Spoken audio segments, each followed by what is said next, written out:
Hello, welcome to Polyphonic Press. My name is Jeremy Boyd, and today I'm going to be reviewing the new album by The Killers entitled Battle Born. Here we go.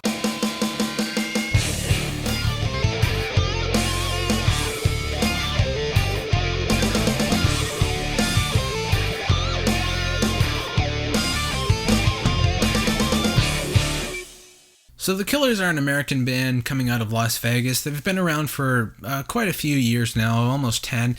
They broke up or went on hiatus or whatever you want to call it a couple years ago, and this is their first album since getting back together. This album starts off with a song called Flesh and Bone, and it starts off with this kind of weird synthesizer, kind of noisy thing. I'm not exactly sure what to call it. Brendan Flowers starts singing as it builds into this very victorious kind of feel, but it's got this 80s synth pop kind of thing going on with it as well. But the thing that sets it apart though is the use of the guitar and the live drums. I'll be honest, I'm not a huge fan of the synthesizer. I much prefer humans playing the instruments, but I do like it when the synthesizer does accompany the song. I do think this song is really well written lyrically and musically, but I think the synthesizer kind of takes over too much and really gets in the way of the actual song. The song, The Way It Is, has a really great groove to it. I felt myself bobbing my head to the song, and it really has this really driving kind of laid-back feel. Although the song does use a synthesizer still, it's done in a much more subtle way, much more of an accompaniment rather than the main instrument of the song. I just find that the synthesizer, if it's used too much, gets a little boring, a little mundane.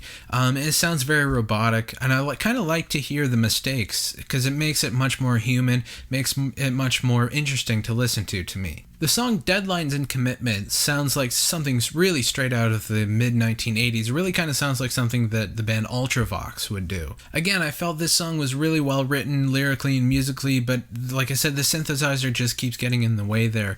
And it really kind of overpowers, and it's distracting to me. It really sounds like a song from the 80s. If it were recorded with straight ahead with a guitar, bass, and drums, it would give it sort of a timeless feel, but because of that very dated sound, it sounds like a specific time period. The most surprising song for me on the album is a song called From Here On Out. It's a faster acoustic-based song, but it's got this slide guitar that almost has a country feel to it.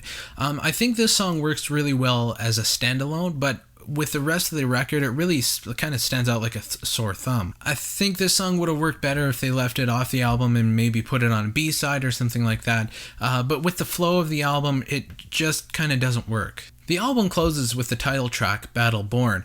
It really is an interesting song, and it's probably the strongest song on the album.